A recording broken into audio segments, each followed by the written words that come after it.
everyone, Beth Dawkins from EWS Network here. Thrilled to welcome you into my kitchen today. And today I'm going to be featuring one of my favorite salads. I love salad anytime, but I find in summer especially, we all love a good salad. We're going to be making a Tex Mex lentil salad today. I love salads with legumes, with heartier vegetables.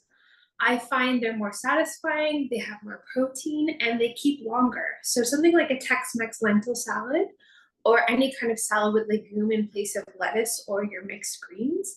I make up a big batch. I keep it in the fridge. It's great for lunches. It's nice for those nights that you just want to throw on a piece of grilled fish or meat onto the grill and have a side of salad. So let's jump right in.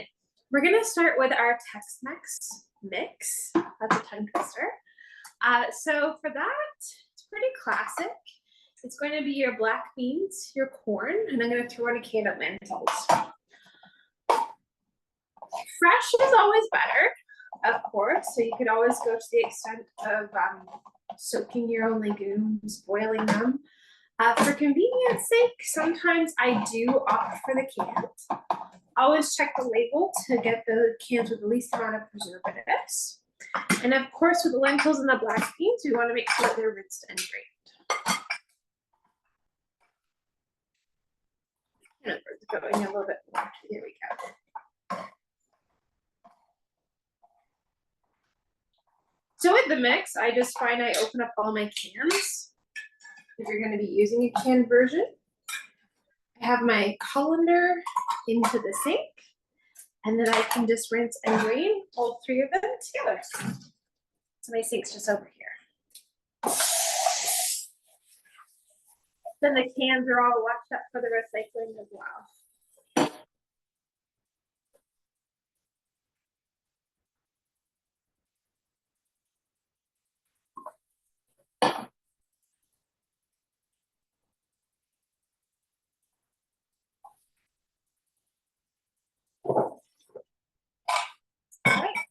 So while I give my countertop a quick wipe, keep everything kind of mess free, I do love that mix of your lentils, black beans, and corn.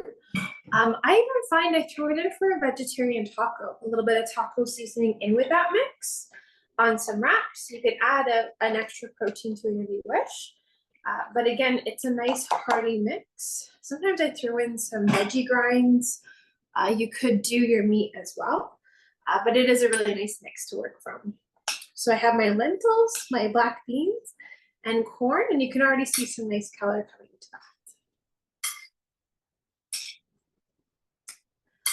that. Okay, so we're sharing the recipe as well. I'll kind of go over some quantities. I find with a salad like this, you can really kind of guesstimate for a lot of it too. So we're gonna add our grape tomatoes into that mix as well. Again, there's no shortage of tomatoes come the summer months. It's lovely when we can grow our own. I like a cherry or a grape tomato. I find they hold up a little bit better. But again, you can use any kind of diced tomato as well. We're going to add our red onion, so great for some color, but I also find it does have a little bit more flavor compared to your white or your cooking onions. And then cilantro. So I know, again, a lot of time this time of year, we have our own kind of herb gardens going, maybe a little planter on our patio. So I find summer there's no shortage of nice herbs, freshly grown in the garden. Cilantro is definitely one of my favorites. And again, you can see how that's all kind of Tex-Mex flavors going on there. Again, it looks beautiful, it looks colorful. It's a great side, nice for a lunch. Again, kind of adding a few additions to it if you wish, but that's going to make up the base of our Tex-Mex salad. So I'm going to whip up a quick dressing to add to the mix also. And again, this dressing I do find versatile. So something that I like to do with it as well, I like to thin it out a little bit more. Maybe add a little bit more chili seasoning to it. And then it's also a great sauce or condiment for something like a fish taco. We're gonna be using Greek yogurt, and I find like Greek yogurt, it's one of those ingredients that I use in place of heavier condiments such as our mayonnaise. It's high protein. It's better for you than a lot of other condiments like I just mentioned. And it's nice and versatile too. So even when it comes to maybe a baked potato, something like that, I'll use a Greek yogurt in place of a sour cream. More protein, like I said, it's a little bit more of a cleaner food, but I love some Greek yogurt, super versatile. Now this dressing does call for 2 tablespoons of mayonnaise. To be honest, mayonnaise is not the best for you. I think we're all aware of that. You could use something like a Miracle Whip or omit it completely. But again, when you look over how much mayonnaise in the ratio of the entire salad, to add a little bit of flavor, again, once in a while, it's not the worst thing, but it's definitely not the best thing. But to that Greek yogurt, I'm gonna add my 2 tablespoons, optional, of my mayonnaise. I just find it creams it up nicely and just adds a little bit more flavor. You could again use something in place of that. To that, we're gonna add some lime juice, about 2 tablespoons. And again, you may add more if you're doing more of a condiment style for a seasoning or, like I said, like a taco dressing. So that's gonna go ahead and be mixed up. And you can kind of eyeball this as well a little bit. You can add maybe a tablespoon of water if you need to. You want it a reasonably thin consistently, but you don't want it too limey either. Again, we are sharing the recipe too.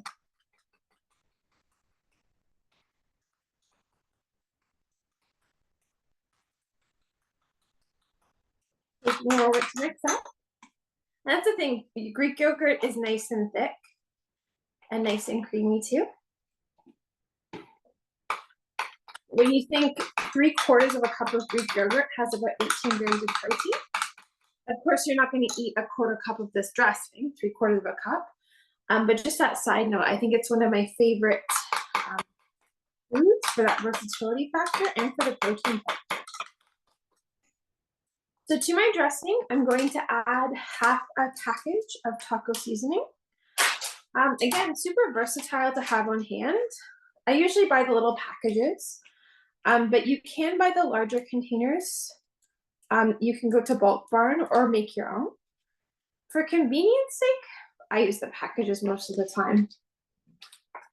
And again, if I'm doing that lentil, black bean, corn mixture, if I'm gonna heat it up in a pan, for a taco, I throw in an envelope of that taco seasoning. It's another great thing to have. Mixing. And again, for most things, I eyeball quite a bit.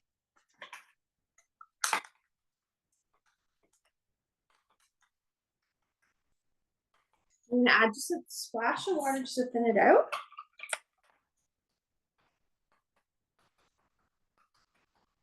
You can see how now it's going to be more of a dressing consistency. All right. So I'm going to go ahead and add my dressing to my salad. Again, you might want less than the whole amount, but it is a nice mixture to have on hand with the dressing. I even do it sometimes with like grilled veggies. So I throw all of my veggies into the grill basket on the barbecue and then drizzle it with a dressing such as this. So again, just that versatility factor. I find with ingredients such as these, you're gonna notice you stock out a few of them, you have a few on hand, and you're gonna find different ways of using them too. So when I always think summer and barbecue, I always think less mess, easier preparation. Love summer cooking. So I can show you how it's all coming together nicely dressed. I'm gonna add a little bit more of my dressing, but again, you're just gonna add to what's desirable.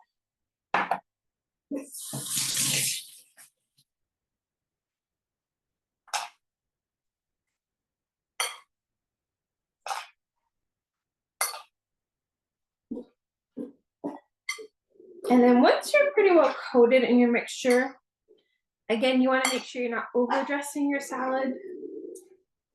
I'm going to show you the end result.